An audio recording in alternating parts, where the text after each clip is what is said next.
Good morning, children. Today we are going to see understanding secularism. In the previous class we had seen what strategies are adopted by the Indian government to keep India as a secular state. So the measures taken by the Indian government to ensure secularism, first is the policy of distancing itself from religion. So Indian states are not ruled by any particular religion. You know that the Indian states, in the Indian state, the government consists of different people coming from different castes or different religion. So the composition of the government here is not of one religion, and that the government, what so the government body is, it keeps itself away from religion. So Indian states are not ruled by any one particular religious group, that is a group of different religious people. Further, the group does not promote any one particular religion in the government spaces. Any particular religion is not celebrated, nor any photos, pictures, statues are placed in the court, in the government organizations like the court, the police stations, the government schools and offices. So this was the policy of distancing itself from religion. In the previous class I had discussed about this in detail. I told you a story in regards of this, that there is a school in Simapur which is a government school, and the children over there were very excited because a big festival was going to come in the next month. So they discussed among themselves, and then they go and speak to their class teacher about it, that sir, a big festival is coming next month and we want to celebrate it in our school, in the school campus. So on hearing this, the teacher passes a smile and says, children, this is a government organization and we cannot celebrate any festival in the school, because there is a government policy that the Indian states need to distance themselves from religion. If we celebrate any religion in our school, that means we are violating the policies made by the government. So you can celebrate any festival at home, but we cannot celebrate any festival in the school premises, in the school campus. So the children may be thinking that why is it so? We can celebrate all the festivals. Why talking about one festival only? See, for that reason I would say that when many festivals you are celebrating in the school premises, you don't have any measure that how much efforts are you putting in that, and how much is it liked by the other people. So when you celebrate different festivals, some people from certain communities may come and complain that you celebrated a particular festival very well in a very grand manner, but you celebrated our festival, for example Eid, in a lower manner.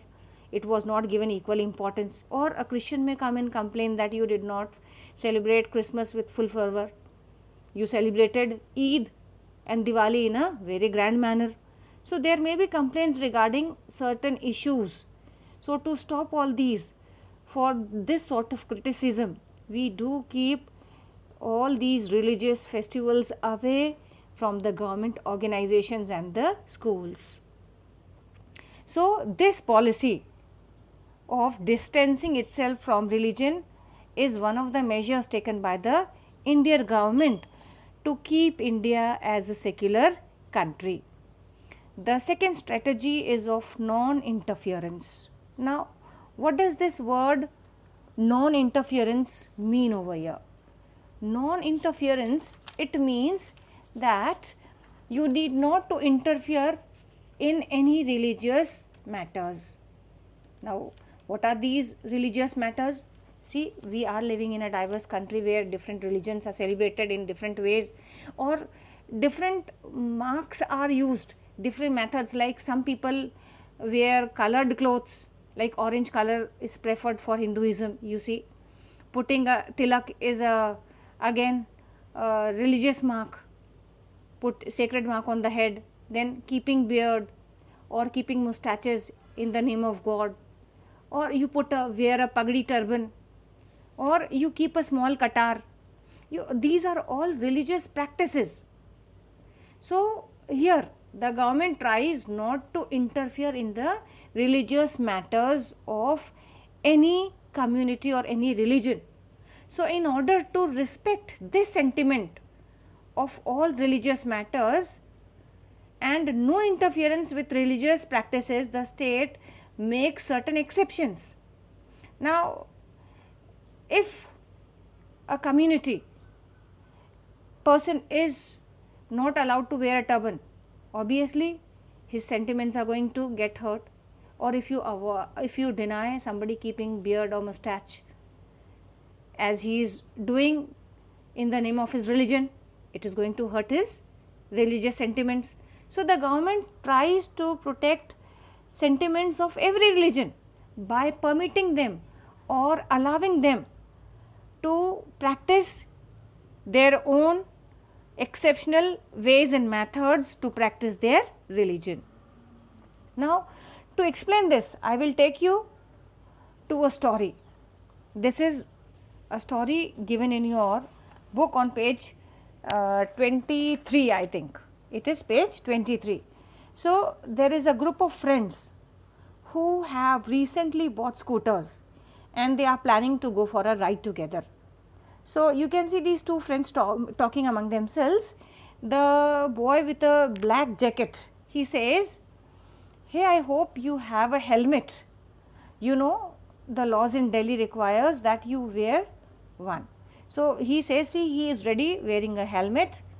The one who is wearing a black jacket has worn the helmet on his head, and he asks his other friend who is standing close to him that, "I hope even you have kept a helmet, because if you are not going to wear a helmet, you will be fined for that." So the other friend, he is Parminder and he is a Punjabi boy, and he says, "Don't worry, I will not be fined." So hearing this answer, the other boy, he becomes surprised. How is it so? How can you not be fined when it is a rule for everyone? So this Parminder, the Sikh boy, he says, "For Sikh, wearing a pagdi is very important part of our religion. So the government cannot force me to wear a helmet." So wearing a helmet is a part of practicing their religion, right? So the government doesn't interfere in such issues. So in this regard, the state makes certain exceptions for certain religious communities. It will not stop anyone from keeping beard due to religious practice, or putting sacred mark on the forehead, or wearing of cross in a rosary, or wearing a kada in hands, pagdi on the head, or keeping a qatar. So all these are the examples of ways in which the policy of non-interference is practiced. Now do you feel that you can do anything in the name of religion?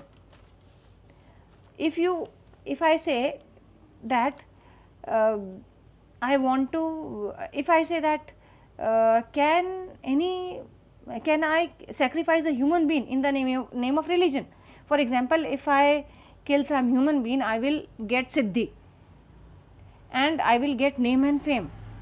So can I do this in the name of religion? So it is not like that. I cannot commit a crime in the name of religion. I cannot hurt the sentiments of the people in the name of religion, nor I can take away the fundamental rights of any citizen. So there are certain ways in which the government is going to intervene. So there is a policy of intervention also done by the government.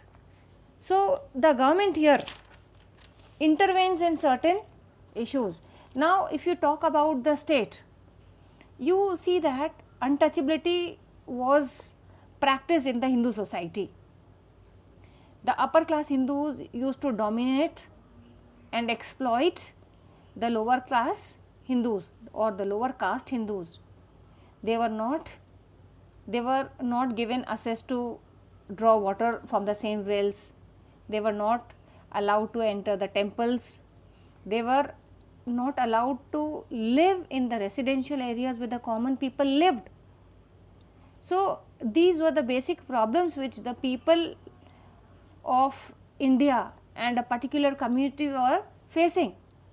This was the discrimination which was being practiced in the name of religion. So, in the name of religion, you cannot exploit anyone. Obviously, you can follow your religion. The government intervenes in religious affairs when it finds that if you are taking away the fundamental rights of somebody or the fundamental rights of a particular community or people are being violated. So, the government has the policy of intervention also. Now, when indiscrimination is being practiced, so what is happening? The lower class people, they are being segregated, they are being excluded from the mainstream society, their rights are being violated, the fundamental rights are not granted to them as similar to the other people. So, in such situations, our government interferes, it intervenes so that it can give equal right and respect to the other community or the particular group. The state may have intervened in religious based personal laws also in such a situation. So, you see, in order to prevent this religious based exclusion and discrimination of lower caste, the Indian government has made certain laws. That is the strategy of intervention. It has banned untouchability. Untouchability is a crime now, you see, right. So, untouchability has been banned. Even you can take the example of triple talaq. For in Muslims, triple talaq has been banned now. Why? Because the government felt that the women were not getting equal rights to that of men. So, in this regard, our government has intervened in the religious practices also. So, in order to prevent religious based exclusions and discrimination of lower caste, the Indian constitution bans untouchability. The state intervenes to protect the fundamental rights of the lower caste Hindus which get violated through this evil social practice.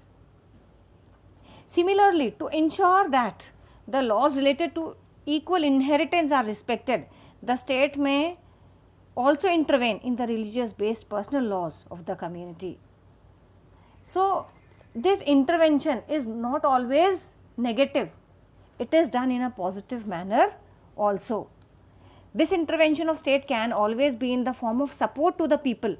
The Indian constitution grants or the Indian constitution has granted the right to religion or the right to religious communities to set up their own schools and set up their colleges, and it also gives them financial aid, financial help, so that they can raise up to a standard with the other religious communities. It is a non-preferential base. It is not on the basis of partiality. It is a sort of help to the minorities. It is to promote them to come up to the level. It is not the promotion of any religion, but it is to promote peace and harmony and equality and indiscrimination in the society. So, I hope the third strategy of intervention is very clear to you. Okay, thank you and have a nice day ahead, children.